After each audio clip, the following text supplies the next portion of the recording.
Hi guys, once again welcome back to Learn English with Sonali. For those who are new here, I am Sonali and here I provide you tips to improve your fluency of English language.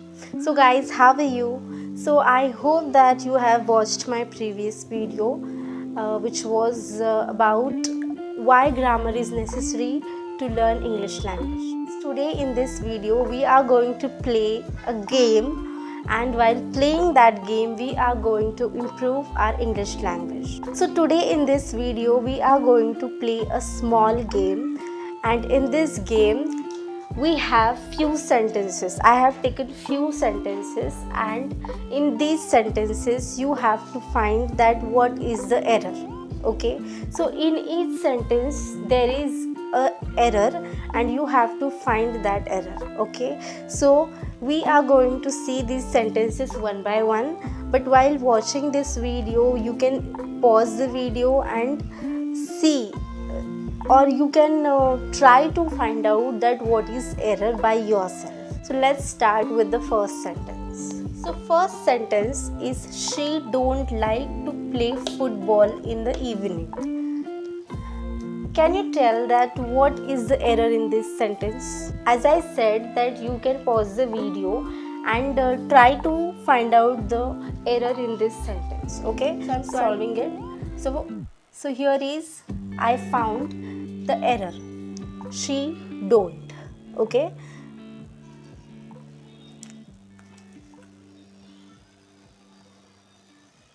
तो she के बाद में कभी भी don't नहीं आता है. he, she और it के बाद में doesn't ये auxiliary verb आता है, इसीलिए यहाँ पे she doesn't ये सही है. like to play football in the evening. Okay, so this is the correct answer. She के बाद में डोंट नहीं आता है, डजंट आता है. जैसे मैंने कहा ही, शी, इट के बाद में डजंट यूज किया जाता है. ओके, तो इस सेंटेंस में each of the boys have their own toy. Okay, तो ईच ये सिंगुलर है, प्लूरल नहीं है. ओके, तो ईच ऑफ द बॉयज, और ये सिंगुलर है इसीलिए यहाँ पे हैव नहीं आना चाहिए. यहाँ पे हैव गलत है और उसके साथ देयर भी गलत है. ओके, तो यहाँ करेक्ट सेंटेंस आना चाहिए each of the boys has his own toy. तो आई होप कि आपको समझ में आया होगा कि यहाँ पे हैव नहीं आना चाहिए क्योंकि ईच ये सिंगुलर है, प्लूरल नहीं है, इसीलिए यहाँ पे हैज़ आया है. और देयर जो है वो भी प्लूरल के लिए यूज़ किया जाता है, इसलिए वहाँ पे देयर नहीं हीज़ आना चाहिए क्योंकि यहाँ पे ईच सिंगुलर है, उसके लिए हैज़ हेल्पिंग वर्ब है. तो यहाँ पे हीज़ भी उन्हीं के लिए कंसिडर करना चाहिए, ना कि देयर आना चाहिए वहाँ पे. तो यहाँ पे क्या गलत है, क्या आप बता सकते हैं? आप कमेंट सेक्शन में भी बता सकते हैं guys. The information he gave were not accurate. तो क्या गलत है यहाँ पे? तो यहाँ पे इंफॉर्मेशन को एस लगा है, ये एस लगा है, ये गलत है. यहाँ पे informations he gave were not accurate. were भी यहाँ पे नहीं आएगा. ओके, तो इंफॉर्मेशन जो है ये अनकाउंटेबल होता है, यानी कि उस अनकाउंटेबल नाउन है, वो उसे काउंट नहीं किया जा सकता, इसलिए उसे एस भी नहीं लगता है. तो यहाँ पे करेक्ट सेंटेंस आएगा the information he gave was not accurate. Okay, तो यहाँ पे was आएगा क्योंकि ये इंफॉर्मेशन को एस लगाने से वो प्लूरल नहीं हो जाता है, और इंफॉर्मेशन जो है ये अनकाउंटेबल नाउन है, उसे काउंट नहीं किया जा सकता, इसीलिए वहाँ पे वेयर तो नहीं आएगा, ये इंफॉर्मेशन यहाँ पे आएगा और यहाँ पे was आएगा. So the next sentence is neither John nor his friends is coming to the party. Okay. तो यहाँ पे his friends है, friends ये plural है, इसीलिए यहाँ पे is नहीं आना चाहिए, यहाँ पे are आना चाहिए. Neither John nor his friends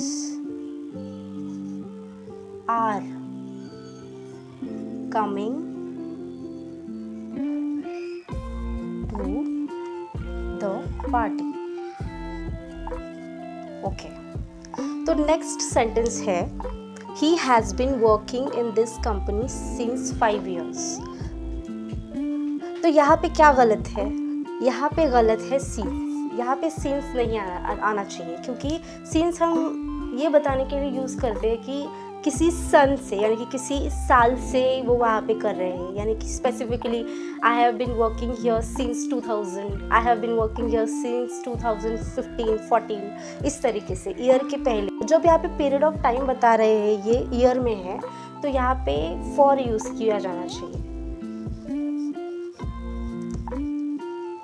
has been working in this company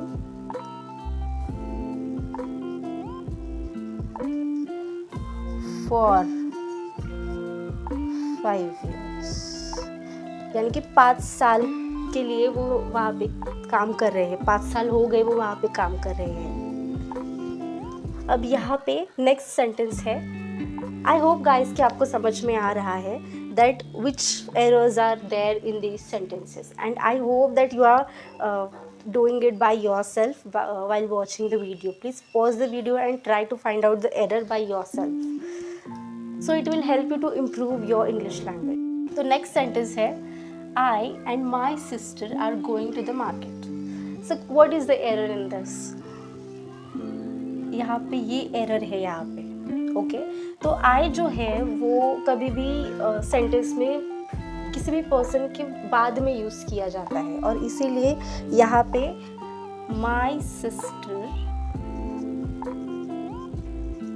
and I are going to the market. तो इस तरीके से यहाँ यूज़ होना चाहिए. ओके. द नेक्स्ट सेंटेंस है the next sentence is the children was playing in the garden. तो इसमें क्या एरर है, क्या आप बता सकते हैं? तो यहाँ पे एरर है was. क्यों? क्योंकि children जो है ये प्लूरल है. सिंगुलर फॉर्म क्या है चिल्ड्रन का? चाइल्ड है. ओके. और प्लूरल यानी कि चिल्ड्रन यानी कि एक से ज़्यादा बच्चे, इसीलिए यहाँ पे the children वेयर आना चाहिए यहाँ पे, क्योंकि प्लूरल के लिए वेयर यूज किया जाता है helping verb in the past tense. Playing in the garden. Okay. So next sentence is if I will free I will come to your house. तो ये जो सेंटेंस है ये कंडीशनल सेंटेंस है. अगर मैं फ्री हूँ तो मैं आऊँगी. ओके. तो इसीलिए यहाँ पे ना, और जब भी इफ़ यूज़ किया जाता है कंडीशनल केस में जब भी इफ़ यूज़ किया जाता है तब वो एक्चुअली प्रेजेंट टेंस में ज़्यादातर यूज़ किया जाता है. विल के लिए विल यहाँ नहीं यूज़ किया जाता इफ़ यूज़ करते वक्त. इसीलिए यहाँ पे if I am free I will come to your house. Okay. तो आपको आई होप कि समझ में आया होगा कि इफ़ ये कंडीशन दर्शाता है सेंटेंस में, और इसीलिए ये जो कंडीशनल सेंटेंस यूज़ करते वक्त जब भी इफ़ का यूज़ करके सेंटेंस बनाते हैं तभी मोस्टली ये प्रेजेंट टेंस में बनाया जाता है. इसीलिए यहाँ पे आई एम यूज़ किया गया है हेल्पिंग वर्ब के प्रेजेंट टेंस शो करने के लिए. If I am free I will come. Next sentence है she is more elder than her cousin. तो यहाँ पे जो गलत है क्या आप बता सकते हैं? तो इसमें गलत ये है कि यहाँ पे मोर एल्डर ये यूज़ किया गया है। यहाँ पे एल्डर जो है ये मोस्टली जो सीनियर मेंबर्स होते हैं फैमिली के, वो हमसे एल्डर है ये बताने के लिए यूज़ किया जाता है एल्डर। ओके, तो इस केस में भाई और बहन है शायद, और इसमें ये बताया जा रहा है कि she is more elder than her cousin. Okay, तो यहाँ पे एल्डर ये गलत है और मोर एल्डर ये भी गलत है, इसीलिए यहाँ पे ये नहीं बल्कि ओल्डर यूज़ होना चाहिए। She is older than her cousin. Okay, तो ये इसके कज़न से बड़ी है। ओके, तो शी जो है वो मोस्ट सीनियर मेंबर नहीं है फैमिली की, इसीलिए ये दोनों सेम ही एज के भाई बहन वगैरह हो सकते हैं या फिर कोई भी रिलेशन हो, लेकिन ये सीनियर मेंबर नहीं है फैमिली के, इसीलिए यहाँ पे ओल्डर यूज़ किया जाना चाहिए। एल्डर ये उनके लिए यूज़ किया जाता है जो फैमिली के सीनियर मेंबर्स होते हैं। This is the bestest movie I have ever seen. तो यहाँ पे क्या गलत है, यहाँ पे दिखाई दे रहा है कि बेस्टेस्ट ये गलत है। बेस्ट जो है ये ऑलरेडी सुपरलेटिव फॉर्म में है, तो इसीलिए उससे EST लगाने की ज़रूरत नहीं है। दिस आई थिंक यहाँ पे इज रह गया, इज द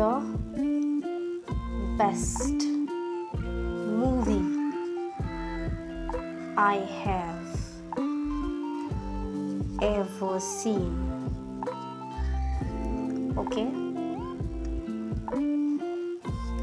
तो इस सेंटेंस में बेस्ट ये ऑलरेडी सुपरलेटिव फॉर्म में है, इसीलिए यहाँ पे EST लगाने की ज़रूरत नहीं है। तो इसीलिए this is the best movie I have ever seen. By watching this video आपने भी ये सॉल्व करने की कोशिश की होगी, कि फाइंड आउट करने की कोशिश की होगी कि इन सेंटेंसेस में क्या एरर्स है। ओके, सो आई होप कि ये जो छोटा सा गेम हमने लिया है इस वीडियो में, जो आपको आई होप कि आपको इम्प्रूवमेंट फील हुआ होगा खुद में। जब आई थिंक इस तरीके से जो सेंटेंसेस लिए मैंने आज, आपको उससे थोड़ा लगा होगा कि हाँ थोड़ी सी इम्प्रूवमेंट हो रही है, क्योंकि इससे आपको ये ध्यान में आएगा कि नहीं मैंने ये गलत किया, मैंने वो गलत किया, यहाँ पे ये यूज़ होना चाहिए था, वो यूज़ होना चाहिए था। Okay, so these are the few sentences which we have tried to solve. We have tried to find out errors in these sentences. So I hope कि आपको समझ में आया होगा। But if you have felt that आपको कुछ समझ में नहीं आया तो आप कमेंट सेक्शन में पूछ सकते हैं, मैं आपको ज़रूर रिप्लाई करूँगी। So guys, I hope that you felt it's helpful.